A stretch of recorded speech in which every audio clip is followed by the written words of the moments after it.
variable එකක් කියන්නේ එතකොට programming වල දැන් අපි උදාහරණයක් විදිහට i කියලා integer variable එකක් අපි assign කරගත්තොත් ඒකෙන් සිද්ධ වෙන්නේ memory එකේ location එකක් වෙන් කර ගන්නවා ඒ location එකේ නම තමයි i කියන්නේ නේ එතන මේ location එකේ store කරන්න පුළුවන් මොන values ද හැම වෙලේම store කරන්න පුළුවන් මොන values ද මොන values ද store කරන්න පුළුවන්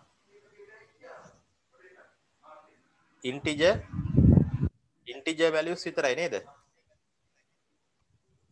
අපි program එක run කරගෙන යනකොට මුලින්ම 5 කියන එක i වල store කරොත් ඊට පස්සේ run කරද්දී අපිට 10 store කරන්න ඕනේ වුණොත් මොකද වෙන්නේ මුලින්ම 5 කියලා store වෙනවා නේ අපි දැන් අර loops කතා කරානේ දැන් while loop එකේ මොකද උනේ loop එක පටන් ගන්න ඉස්සෙල්ලා අපි variable වල ආරම්භක අගයන් දුන්නනේ අපි හිතමු ආරම්භක අගය i 5යි කියලා නේ ආරම්භක අගය i 5යි කියලා දුන්නාම memory එකේ i වලට 5 දා ගන්නවා ඊට පස්සේ loop එක ඇතුලේ මොකද වෙනවා කිව්වේ variables වලට වැඩි වීමක් හෝ අඩු වීමක් නේ increment or decrement of the variable නේ ගොඩක් වෙලාවට අපි අර i සමානයි i ධන එකෙන් increment කරේ මතක ඇති නේ එතකොට loop එක ඇතුලේ i වල අගය කීයද පළවෙනි අගය 6යි නේද මෙතනටදී 5යි 5 ධන එක 6යි නේ එතකොට මොකද වෙන්නේ මෙතන 5 උඩින් තමයි 6 ස්ටෝර් වෙන්නේ. දැන් මෙතනදී i වලගේ 6ක් වෙනවා. එහෙනම් මෙමරි එකේ 5 අයින් කරලා 6 වෙනවා. ඒ විදිහට i වලගේ 7ක් වුණා මොකද වෙන්නේ? අර 6 අයින් කරලා 7 වෙනවා. ඒ කියන්නේ පෙර අගයන් එකක්වත් නැහැ, 5ක් නැහැ, 6ක් නැහැ. අන්තිමට පිහිටුවන අගය විතරයි තියෙන්නේ. අන්තිමට තියෙන්නේ 7 නම් 7 විතරයි තියෙන්නේ. අපි කියනවා ඕවර්රයිට් වෙනවා කියලා. ඒතර ඉස්සෙල්ලා අගයන් නැහැ. නේද? තේරුණාද? right එතන variable වල තියෙන ගැටලුව ඔක තමයි ඉස්සෙල්ලා අගයන් ස්ටෝර් කරගන්න ක්‍රමයක් නැහැ හරි පෙර අගයන් ස්ටෝර් කරගන්න විදියක් නැහැ ඒ නිසා මේ data structures පාවිච්චි කරනවා data structures භාවිතා කරනවා මේ අගයන් අපි භාවිතා කරන අගයන් ප්‍රෝග්‍රෑම් එක තුළ විවිධ අවස්ථාවල භාවිතා කරන අගයන් රඳවත් තියාගන්න හරි ඒ ප්‍රෝග්‍රෑම් එක රන් කරන අතරතුර ඒවා රඳවාගෙන තියාගන්න data structures පාවිච්චි කරනවා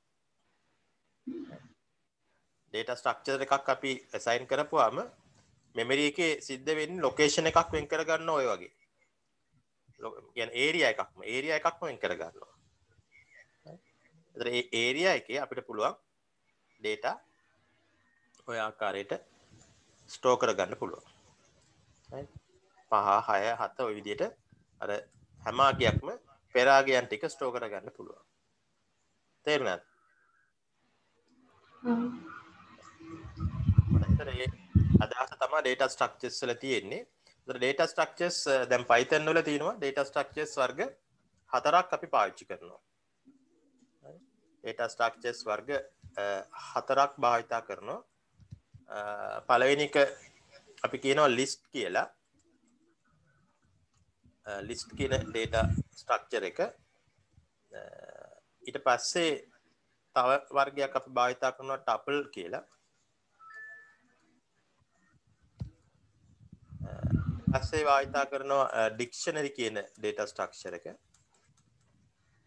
dictionary අනිත් එක string. string කියන වාක්‍ය. හොඳයි අපි ඔය ටික එකින් එක අරගෙන බලමු. දැන් data structure ගැන කතා කරද්දී තව මේකේ වර්ගීකරණයක් තියෙනවා classification එකකුත්. data structures තියෙනවා ප්‍රධාන වර්ග දෙකක් තියෙනවා. data structures ප්‍රධාන වර්ග කීයක් තියෙනවද? දෙකක්. ඒ දෙක දැන් අපි data structures කියලා ගත්තොත් මේකේ තියෙනවා ප්‍රධාන වර්ග දෙකක්. එකක් තමයි අපි කියනවා built in data structures කියලා.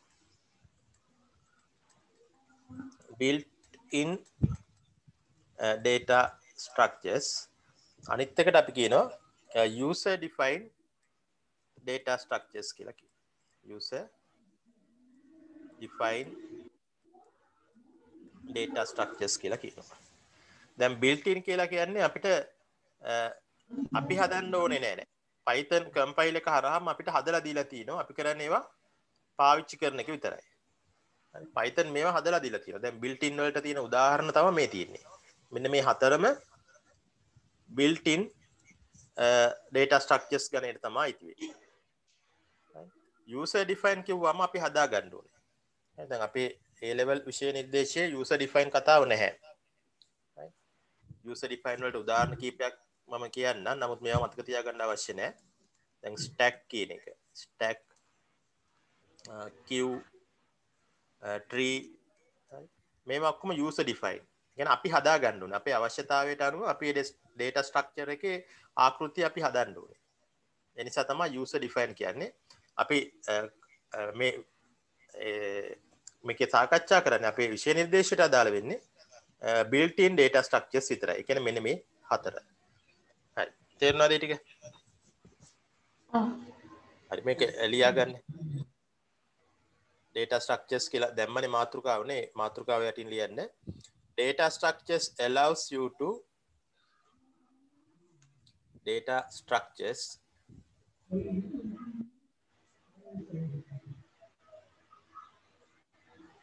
allows you to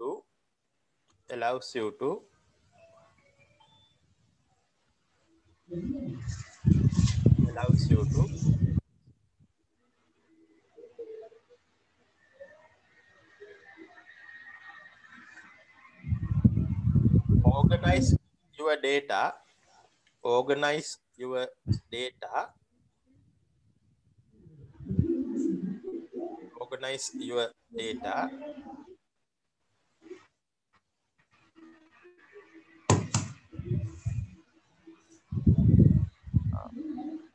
අද චුට්ටක් ඉන්න කොට කෝල් එකක් ඉන්න පොඩ්ඩක් කොහොම ඉන්න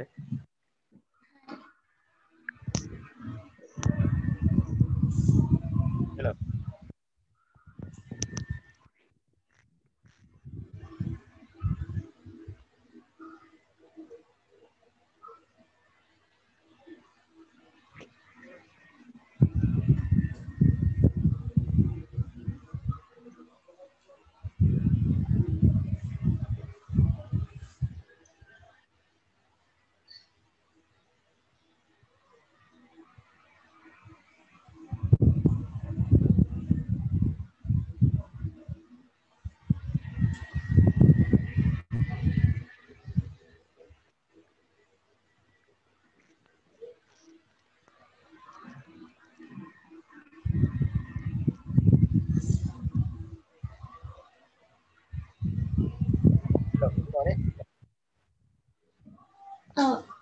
හරි කොතනින්ද නතර කරේ organize your data කියලා ලිව්වා නේද right organize your data in such a way that in such a way that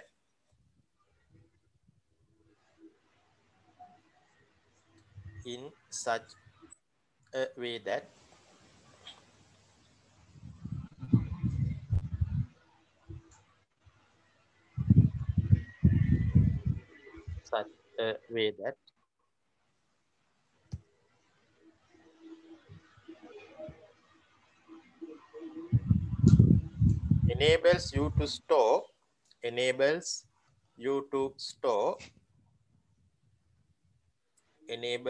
to store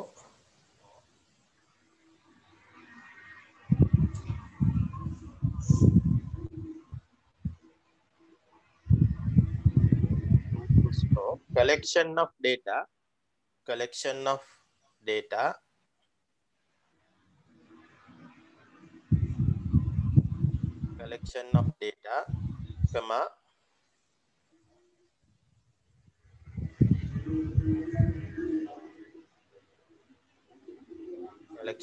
data comma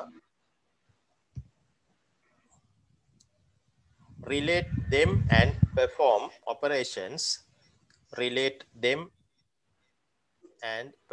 operations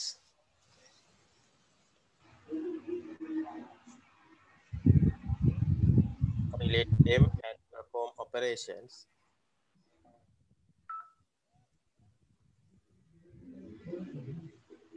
on them accordingly. On them accordingly.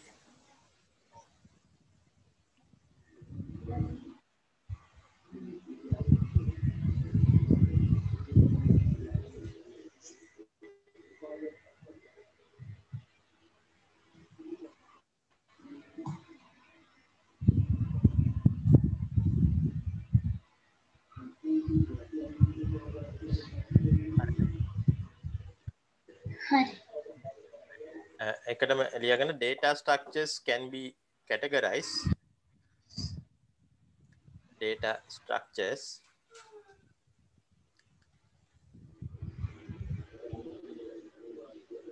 can be categorized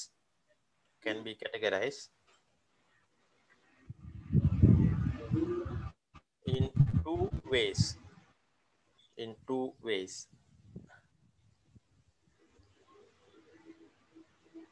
Right. ඕක අඳගන්නකො diagram එක. data structures කියලා දාලා එක දෙපැත්තට බෙදන්න කොටස් දෙකයි කියන්නේ. එකක් built in data structures, DS කියන්නේ data structures කියන එක.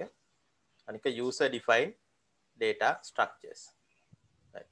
ඒක යටින් අර example ටිකක් ලියන්න. data built in යටතේ list, tuple, dictionary, string. user defined යටතේ stack, queue, tree ඒ තුනක් ලියාගන්න. ලියලා මට හරි කියන්න.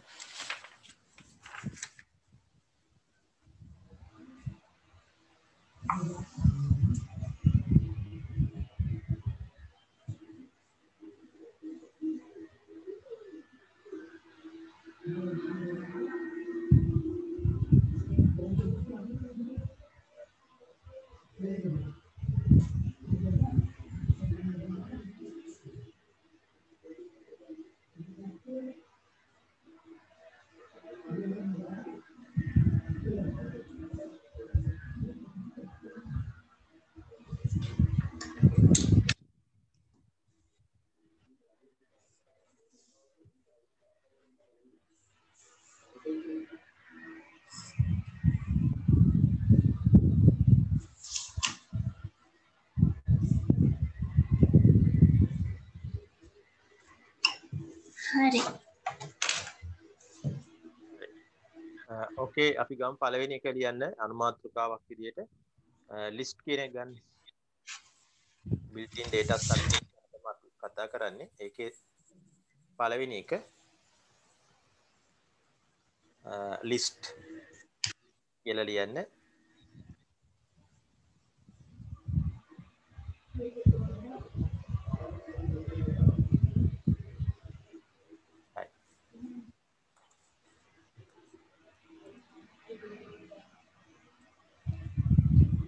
list කියන එක දැන් ඔය data structures හතරම list, tuple, dictionary, sets කියන එක memory එකේ area එකක් තමයි වෙන් කරගන්නේ. right. memory එකේ area එකක් වෙන් කරගෙන තමයි data structures ටික data store කිරීම සිද්ධ වෙන්නේ. ඒතර ඒක define කරන ක්‍රමයේ සහ අපි store කරන data වල ඒ ලක්ෂණ මත වෙනස් වෙනවා මේ list, tuple, dictionary, sets කියන ඒවා. මුලින්ම list කියන එක බලමු. list එකක් කියන්නේ මේ විදියට.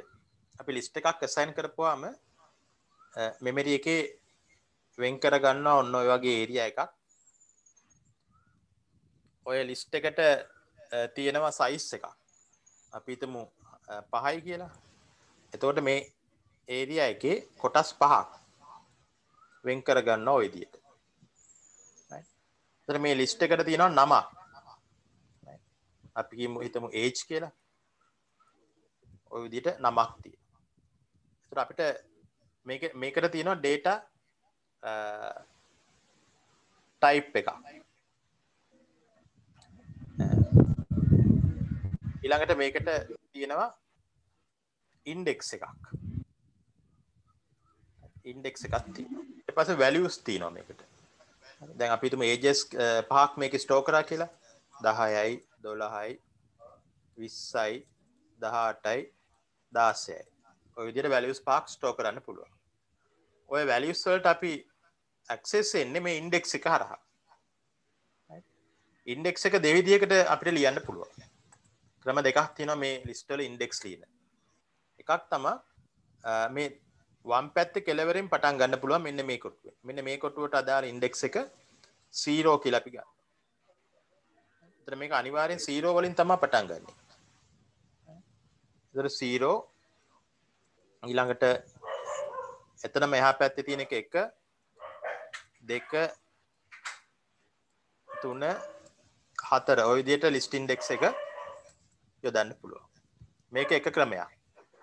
ඊට පස්සේ අනිත් ක්‍රමය තමයි list index එක දකුණු පැත්තේ කෙළවරින් පටන් ගන්නත් පුළුවන්. දකුණු පැත්තේ කෙළවරින්ම පටන් ගන්නත් පුළුවන්. ඒ කියන්නේ මේ 16 තියෙන තැන. මෙන්න මෙතනදී මේ ඉන්ඩෙක්ස් එකට අපි කියනවා මේක ඍණ 1 කියලා. ඍණ 1 ඍණ 2 ඍණ 3 ඍණ 4 මේක ඍණ 5.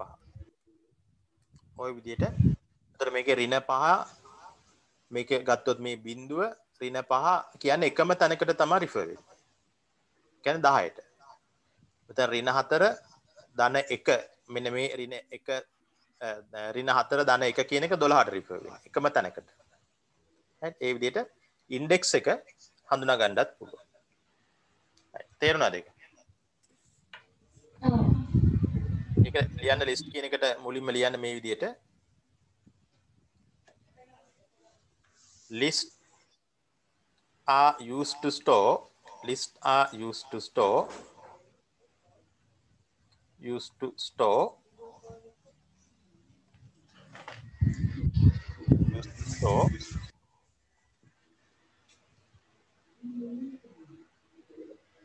data of different types data of different types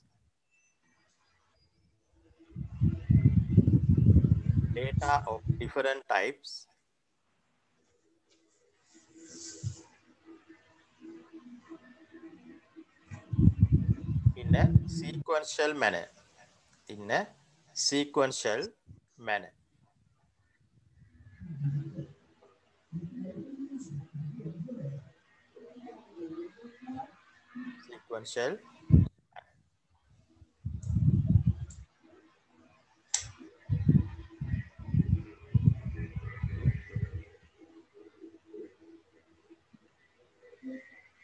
there are addresses assigned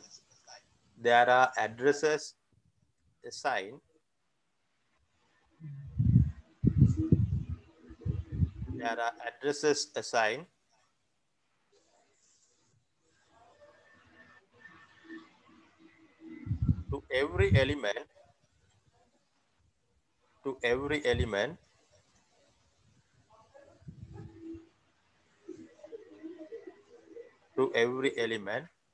of the list is called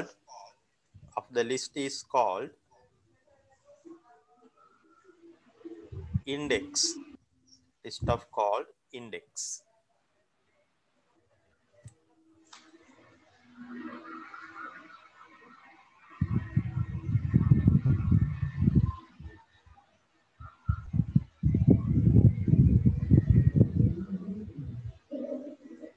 හරිද ලියාගත්තද?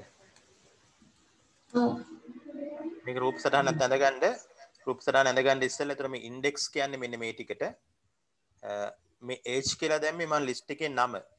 right ඊට පස්සේ මේ values කියන එක 12 දැන් මෙතන තියෙන ඔක්කොම integer values නේ. integer ම වෙන්න ඕනේ නැහැ. ලිස්ට් එකට දාන values data in different types.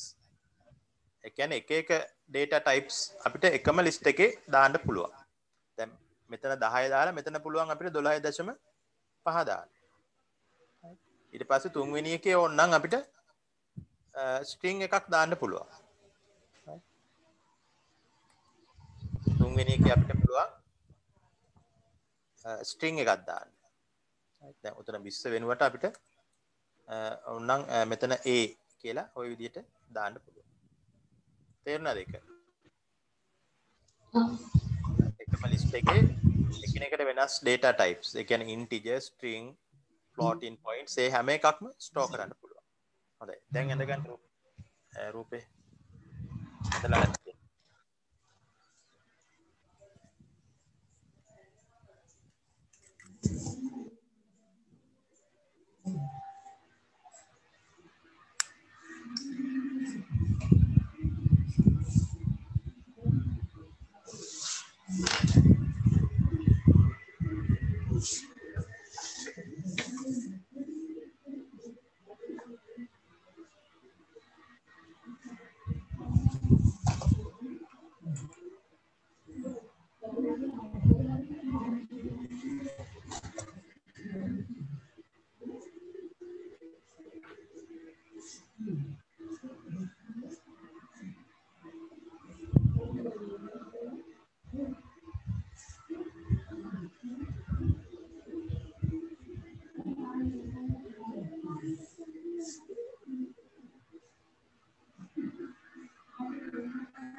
හරි. හරි. එතකොට අපි බලමු ඊළඟට Python වලින් කොහොමද මේක ඩිෆයින් කරන්නේ. ලිස්ට් එකක් ඩිෆයින් කරන්නේ කොහොමද කියලා බලමු. syntax එක මම මුලින්ම ලියන්නම්. Python වල කොහොමද මේක ලිස්ට් එකක් ඩිෆයින් කරන්නේ. මේ විදිහට තමයි syntax එක එන්නේ. මුලින්ම ලිස්ට් එකේ නම අපි දෙනවා. list name. එතනින් තමයි පටන් ගන්නෙ. ලිස්ට් එකේ නම ඊට පස්සේ equal symbol එක එනවා. right. ඊට පස්සේ මේ list items දාන්නේ square brackets වල. open කරන්න square brackets. open කරලා square brackets ඇතුලේ list items කමාවකින් වෙන් කර කර යොදන්න පුළුවන්. right. මෙතන මම ලියන්නම් syntax එක නිසා list elements separated by comma. List elements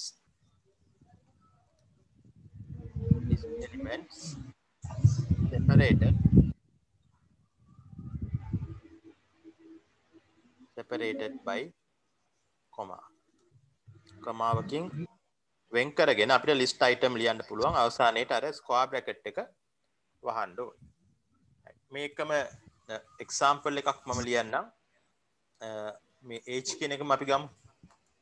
එහෙනම් list එකේ නම මුලින්ම යොදන්න age කියලා. list එකේ නම age. right. මේ ලියන example එකක්.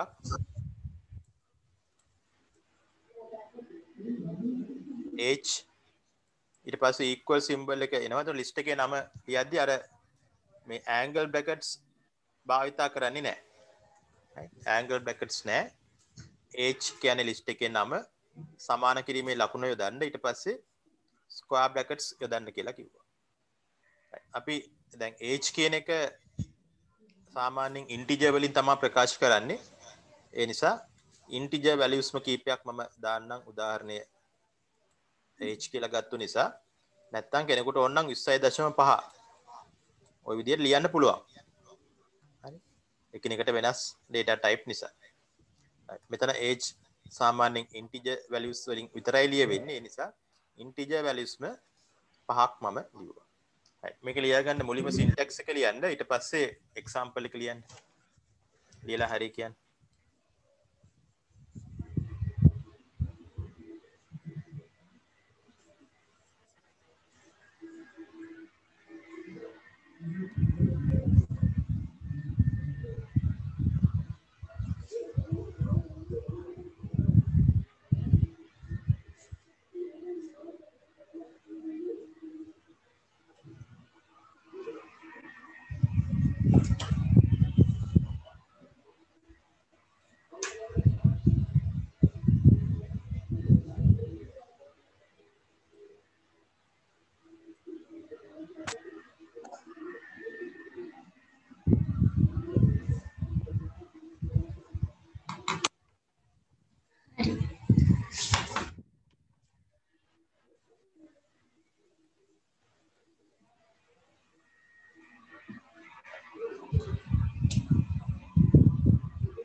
example දෙකම ලියා ගන්න.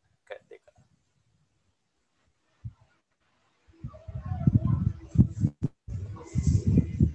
හරි. දෙකම ලියාගත්තද? ඔව්. හරි. ඊළඟට බලමු මේකේ practically අපි example එකක් බලමු මේක ලියන්න. example කීපයක් අපි බලමු. පළවෙනි එක ලියා ගන්න. Create a empty list called my list. Create a empty list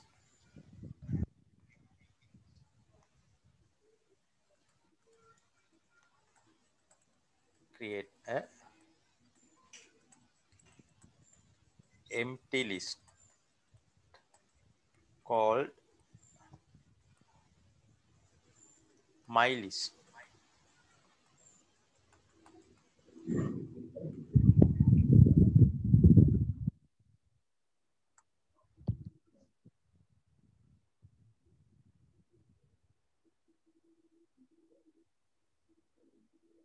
හරි.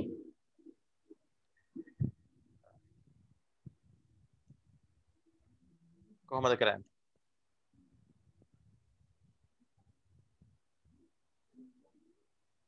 මුලින්ම මොකක්ද දෙන්නේ? my list කියන්නේ list එකේ List. නම. my list කියලා ගන්න කිව්වේ නම් my list කියලා ලියන්න මුලින්ම. ඊට පස්සේ equal. ඊට පස්සේ මොකක්ද විශේෂත්වය? empty list. Empty. empty list එකක් නිරූපණය වෙන්නේ කොහොමද? නේ square bracket open කරන්න ඒකම square bracket එක වහන්න. ඔය විදිහට තමයි empty list එකක් create වෙන්නේ. ඕක print කරන්නේ කොහොමද අපි? print කරන්න print කියන command එක පාවිච්චි කරන්න. print කියන command එක භාවිතා කරන්න මේ වරහන් ඇතුලේ මෙතනදී තියෙන rounded bracket වරහන් ඇතුලේ අර list එකේ නම my list කියලා ඇතුලේ දෙන්න. එතකොට අර empty list එක print වෙනවා. ඕකේ output එක අපි run කරලා බැලුවොත් output එක display වෙන්නේ ඔය වගේ empty list එකක් square brackets open close square bracket දෙකක් පෙන්නනවා.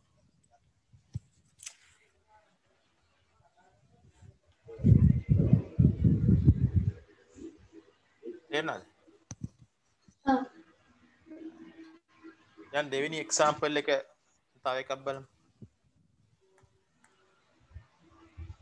example 2 මේක ලියාගත්ත නේද උඩ එක? ඔව්.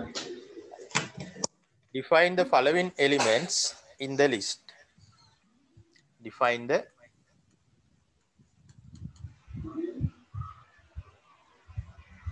following elements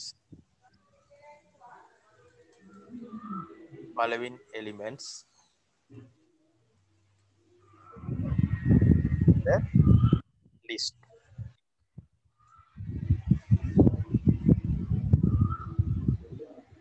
Elements ටික මම දෙන්නම් 5 10 A C 3.5 X Y Z. කොහොමද define කරන්නේ?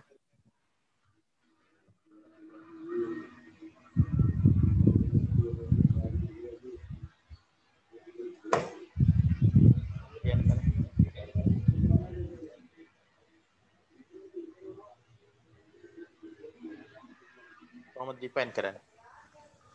දැන් empty list එක define කරපු විදිහ අපි ඉස්සෙල්ලා example එකකින් ඉගෙන ගත්තා නේද? my list. the list එකේ නම වෙනස් කරන්න කිව්වේ නැහැ. list එකේ නම ඒ නමම තමයි පාවිච්චි කරන්න කිව්වේ. එහෙනම් list එකේ නම මොකද්ද? My list. my. ඒ විදිහටම දාන්න equal පස්සේ square bracket open කරන්න. දැන් අර elements ටික කොහොමද ලියන්නේ? කමාවකින් වෙන් කර කර ලියාගෙන යන්න. 5 කමා 10 කමා දැන් string value එකක් දානකොට single quote පාවිච්චි කරන්න ඕනේ. single quote නැත්නම් double quotes උත් හරි single quote හරි double quote හරි ඇතුලේ තමයි string value එක ලියවෙන්නේ. ඊළඟ කමා ඊපස් 3.5 floating හරි integer හරි values වලට අර double quotes ඕනේ නෑ. ඒක නිකම්ම ලියන්න. කම ආයෙ තියෙන string value එකක් xyz එහෙනම් single හරි double quote හරි යොදන්න පුළුවන්. තමා define කරන්නේ values ටිකක් දුන්නාම ඒ values ටික list එකේ define කරන්නේ මේ විදිහට. දැන් මේක print කරන්නේ කොහොමද? print print my list කියලා වරහන් ඇතුලේ යොදන්න. හරි. ලියන්න example එක ලියාගත්තද? උත්තරෙත් ලියාගන්න. හරිනේ.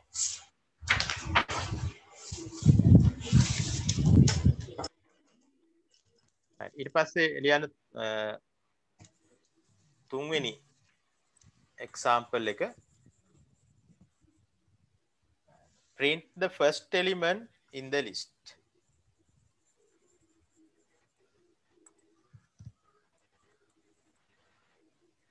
Print the first element.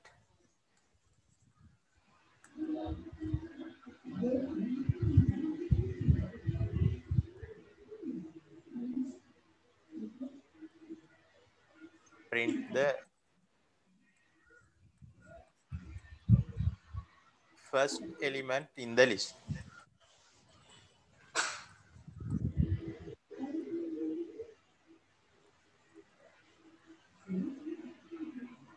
කොහොමද අපි ඒක ලියන්නේ?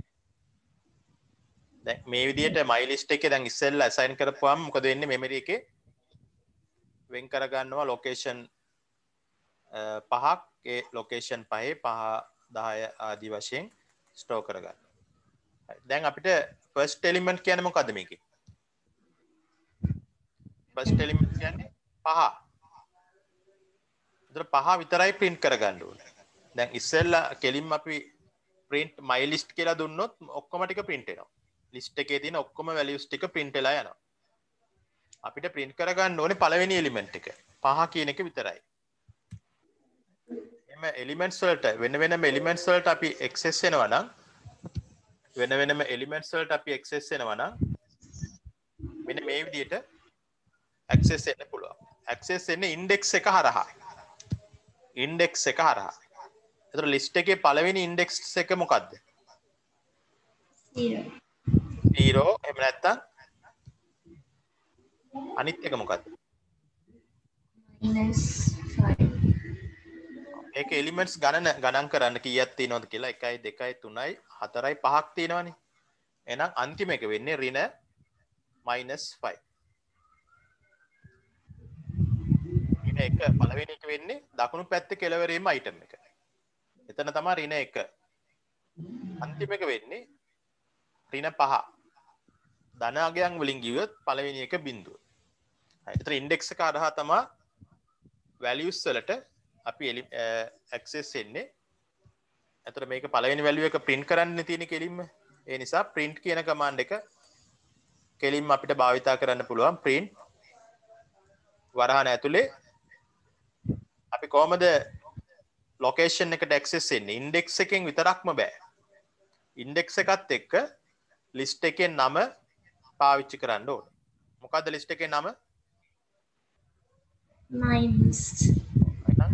my list කියලා මුලින්ම list එකේ නම යොදන්න ඕනේ. my list කියන එකත් එක්කම ඊට පස්සේ තමයි index එක යොදන්නේ. index එක යොදනකොට මතක තියාගන්න අනිවාර්යයෙන්ම මේ square bracket එක පාවිච්චි කරන්න ඕනේ. square bracket එක ඇතුලේ තමයි index එක දෙන්නේ. ඒත් my list square bracket එක ඇතුලේ 0 කියලා දෙන්න පුළුවන්.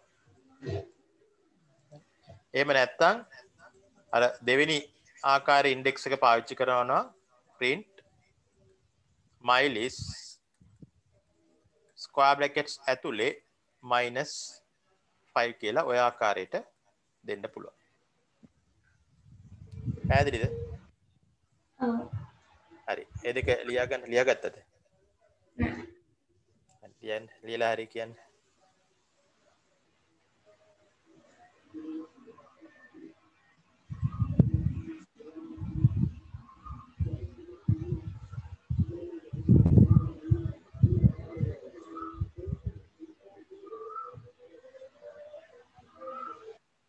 මේක ක්ලෝස් වෙලා යයි තව විනාඩි 1කින් විතර. ඊට පස්සේ එදා වගේ මම ආයෙ ලින්ක් එකක් එවන්නම්. ඒ ලින්ක් එකට ආපහු ජොයින් වෙන්න. හරි මේක ලියාගත්තද? ලියාගත්තනේ. මේක තව චුට්ටකින් විනාඩියකින් මේක ක්ලෝස් වෙලා යයි. එතකොට ආයෙ ලින්ක් එකක් එවන්නම්. ඒකෙන් ජොයින් වෙන්න. එතකන් මේ එක්සැම්පල් එක ලියාගන්නකො. එක්සැම්පල් එක 4නේ. Print the third and fifth element in the list. Print the third and fifth element. Print the third and fifth element in the list.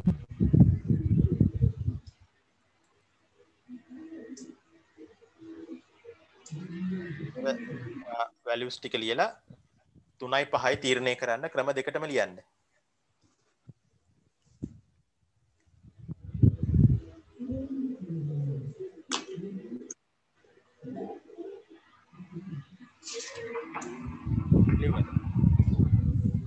No.